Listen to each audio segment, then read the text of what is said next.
Assalamualaikum warahmatullahi wabarakatuh. Perkenalkan, nama saya Andini Damayanti dari Prodi Pendidikan Sejarah Universitas Negeri Semarang. Di sini saya akan menjelaskan tentang sejarah dan pembawa ajaran agama Islam ke Nusantara. Agama Islam telah hadir di Nusantara selambat-lambatnya pada abad ke-8 sampai 9 Masehi. Bersamaan dengan ramainya kegiatan perdagangan internasional yang ada di Arab, Turki, dan Persia. Tetapi pada abad ke-12 mengalami kelambatan, dan pengaruhnya itu hanya terbatas pada kota-kota pesisir saja yang disinggahi kapal-kapal dagang Muslim. Karena itu pengaruhnya tidak berarti bagi masyarakat Melayu. Masyarakat Melayu itu sendiri merupakan penduduk Muslim pertama yang menyebarkan atau mengembangkan peradaban baru berdasarkan agama ini.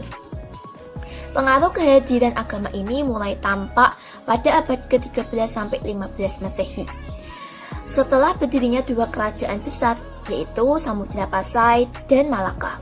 Setelah hadirnya para sufi pengembara dan guru-guru besar agama yang tampil sebagai pendakwah yang ulung. Kehadiran agama pada abad tersebut, terlebih pada abad-abad berikutnya, ternyata memberikan dampak yang besar dan menyebabkan perubahan yang besar pula dalam kehidupan bangsa Melayu. Perubahan tersebut tidak hanya berlaku dalam sistem kepercayaan dan peribadatan, tetapi juga dalam tataran sosial, sistem pemerintahan, dan kehidupan intelektual. Tumbuh besarnya jumlah agama ini di Kepulauan Melayu dan berdirinya kerajaan-kerajaan Islam yang awal itu memungkinkan lembaga-lembaga pendidikan Islam tersebar luas. Dengan begitu, tradisi baca tulis dan keterpelajaran berkembang luas, diikuti oleh maraknya kegiatan penulisan kitab-kitab keagamaan, keilmuan, dan kesastraan. Bukti-bukti masuknya Islam di Nusantara, yaitu pertama, ditemukannya makam Fatimah binti Maimun di Leran Gresik. 2. Catatan Marco Polo. 3. Berita dari Mahuan. 4. Ditemukannya kompleks makam Troloyo di Mojokerto. 5. Makam Sultan Malik Al-Saleh. 6. Berita dari Jepang. Proses masuknya Islam. Proses masuknya Islam itu secara damai dalam beberapa cara. Di antaranya ada perkawinan, ada pendidikan, ada kesenian, ada dakwah, dan ada ta'aruf. Kita mulai yang pertama, yaitu perkawinan. Para pedagang Muslim yang singgah di dalam perkampungan Muslim atau biasanya kita sebut dengan nama pekojan, mereka melakukan pernikahan dengan orang-orang pribumi. Jadi secara otomatis orang-orang pribumi yang dinikahi dan keluarganya itu langsung masuk Islam. Yang kedua yaitu pendidikan. Pedagang Muslim tersebut mendirikan sebuah surau di dalam perkampungan Muslim itu, atau biasanya kita sebut dengan nama pekojan, dan memberikan beberapa fasilitas sehingga menarik para pribumi untuk menjadi murid dan santrinya. Dan secara otomatis pribumi yang menjadi murid dan santrinya ikut menjadi mu'alaf atau berpindah agama menjadi Islam. Kesenian. Kesenian merupakan senjata utama untuk menembus peradaban yang baru, sehingga di dalam proses penyebaran Islam, adat kebudayaan lama tidak ditinggalkan, melainkan dimodifikasi menjadi sarana penyebaran agama Islam. Yang keempat yaitu dakwah. Pedagang Muslim mempunyai tugas sebagai penyebar agama Islam, sehingga selain berdagang, mereka menyebarkan Islam di daerah perdagangannya. Biasanya mereka memberikan fasilitas yang lebih bagi pedagang yang masuk Islam. terakhir yaitu tasawuf. Tasawuf merupakan ajaran yang sangat dalam sehingga seringkali para ulama yang telah berhasil menguasai tasawuf mempunyai keahlian di dalam dirinya yang bersifat magis. Sehingga ketika mereka berdakwah banyak yang mengikutinya karena terkesima dengan keahliannya.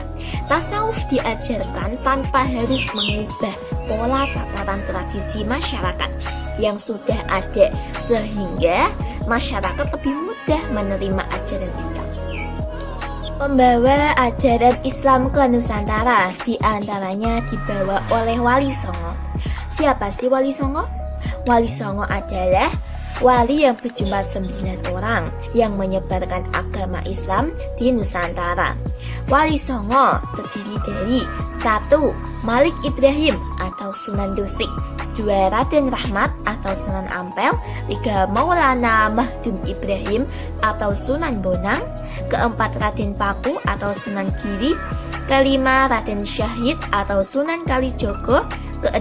Jafar Sodik atau Sunan Kudus, 7. Raden Umar Syahid atau Sunan Muria, 8. Fatahillah atau Sunan Gunung Jati, dan 9 yang terakhir adalah Syarifuddin atau Sunan Derajat.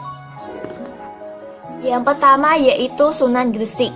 Sunan Gresik atau biasanya kita sebut dengan Maulana Malik Ibrahim merupakan penyebar agama Islam yang berasal dari Gresik atau Jawa Timur. Sunan Gresik bekerja sebagai tabib dan pedagang. Beliau mengobati masyarakat secara gratis. Beliau juga menyebarkan cara bercocok tanam kepada masyarakat golongan bawah yang disisihkan oleh ajaran Hindu. Beliau berdakwah dengan bergaul kepada masyarakat secara baik. Beliau meninggal setelah membangun pondok pesantren di lereng Gresik untuk belajar para pengikutnya.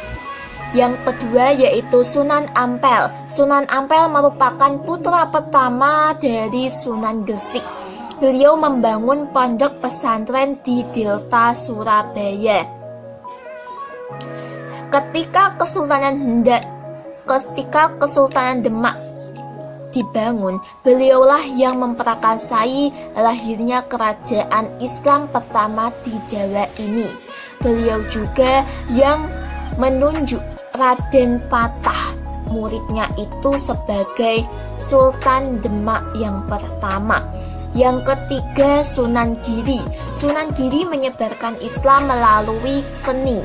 Karya seni yang dianggap sebagai permainan Sunan Giri adalah permainan anak seperti jelulang, ler-iler, cublek-cublek suweng, serta beberapa gending seperti Asmaradana dan Pucung. Yang keempat yaitu Sunan Bonang. Sunan Bonang menyebarkan Islam dari Kediri, Jawa Tengah hingga pelosok Pulau Jawa. Beliau memiliki kebiasaan berkelana mulai dari kecil. Ajaran beliau berfokus pada fitrah cinta atau biasanya kita sebut dengan nama Ishqiyah yang terlihat mirip dengan gaya Jalaluddin Rumi. Kesenian menjadi media dakwahnya. Sunan Bonang mengubah gamelan yang dulu bercorak Hindu menjadi gamelan yang khas dengan instrumen bonang atau gamelan yang khas dengan budaya Jawa. Beliau merupakan tokoh di balik lagu Tombo Ati. Selain itu, Sunan Bonang juga sebagai dalang mengubah lakon Petro dan memasukkan tafsir-tafsir khas Islam, yaitu Sunan Derajat. Sunan Derajat menekankan kedermawanan, kerja keras, dan meningkatkan kemakmuran masyarakat sebagai pengamalan dari penyebaran agama Islam. Beliau menekankan pada kesejahteraan sosial sebelum mengajarkan agama Islam. Beliau juga mendapatkan gelar yaitu Sunan Mayang Madu dari Raden Patah karena jasa beliau dalam mengentaskan kemiskinan dan menyebarkan agama Islam di Demak. Selanjutnya yaitu Sunan Kalijaga. Sunan Kalijaga itu berpaham sufistik, berbasis salaf. Beliau murid dari Sunan Bonang. Pemikiran kesufian yang ditampilkan Sunan Kalijaga adalah tentang konsep zuhud. Sunan Kalijaga memiliki seni sebagai media dakwahnya. Beliau juga menggunakan seni ukir, wayang, gamelan, dan seni suara suluk.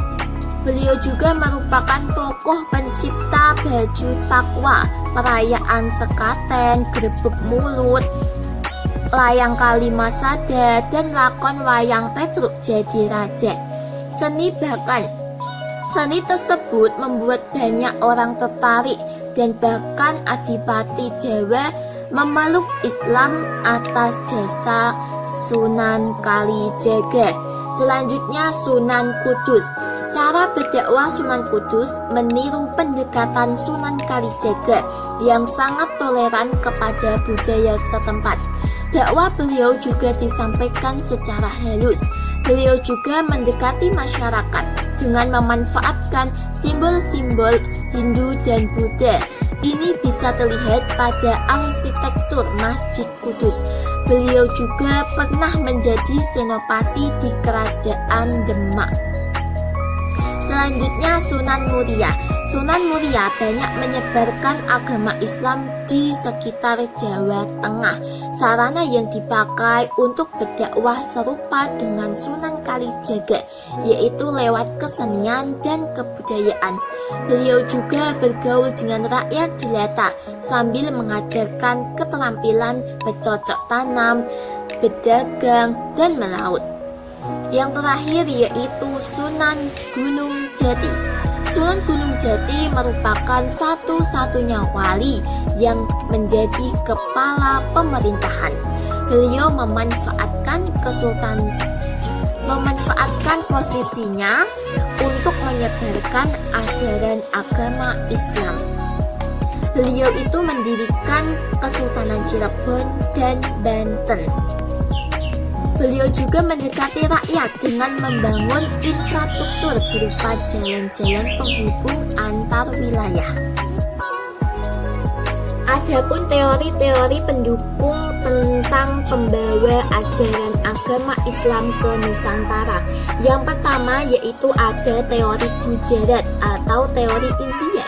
Teori ini menyebutkan bahwa orang-orang Gujarat berdagang di Nusantara melalui Selat Malaka, kemudian mendiami sebuah tempat, menjalin kontak dengan orang-orang lokal di bagian barat Nusantara, kemudian melahirkan Kesultanan Samudra Pasai. Kita tahu jika Samudra Pasai adalah kerajaan Islam pertama di Nusantara dengan pendirinya Malik As-Saleh. Salah satu bukti pendukung adalah ditemukannya makam Malik As-Saleh atau Marah Silu, nama sebelum beliau masuk Islam, dan makam Maulana Malik Ibrahim dengan batu nisannya berasal dari Cambai, Gujarat. Yang kedua, teori Mekah atau teori Arab. Teori ini didukung oleh Bunya Hamka yang menyebutkan Islam masuk ke Nusantara melalui orang-orang Arab. Bukti yang diajukan Hamka adalah sebuah naskah kuno dari Cina yang menyebutkan bahwa sekelompok orang Arab telah bermukim di kawasan pantai barat Sumatera. Mereka berdagang dan menikahi gadis pribumi. Setelah itu secara otomatis gadis pribumi dan keluarganya masuk Islam. Selanjutnya yaitu teori Iran atau teori Persia. Teori ini didukung oleh Umar Amir Hussein dan Hussein Jajadiningrat. Mereka mengatakan bahwa tradisi kebudayaan Islam itu di Nusantara sama persis seperti di Iran atau Persia. Salah satu contohnya yaitu seni kaligrafi yang terpahat pada batu nisan bercorak Islam di Nusantara. Ada pula budaya tabut di Bengkulu dan tabwid di Sumatera Barat, serupa dengan ritual persis setiap tanggal 10 Muharram di Persia. Yang terakhir yaitu teori Cina. Menyebarkan ajaran Islam di Nusantara juga diperkirakan masuk dari Cina sejak dinasti Tang dibawa oleh Panglima Muslim dari kekhalifahan di Madinah. Jean Abery menyebutkan relasional antara orang Cina terjadi pada 713 Masehi. Islam masuk ke Nusantara bersama migrasi orang-orang Cina ke Asia Tenggara. Mereka memasuki wilayah Sumatera Selatan dan Palembang. Selain itu, bukti lain mengatakan ibu dari Raja Kesultanan Demak yaitu Raden Patah juga berasal dari Cina. Bahkan Raden Patah memiliki nama Cina yaitu Jin Bun. Demikian presentasi dari saya, kurang lebihnya mohon maaf. Wassalamualaikum warahmatullahi wabarakatuh.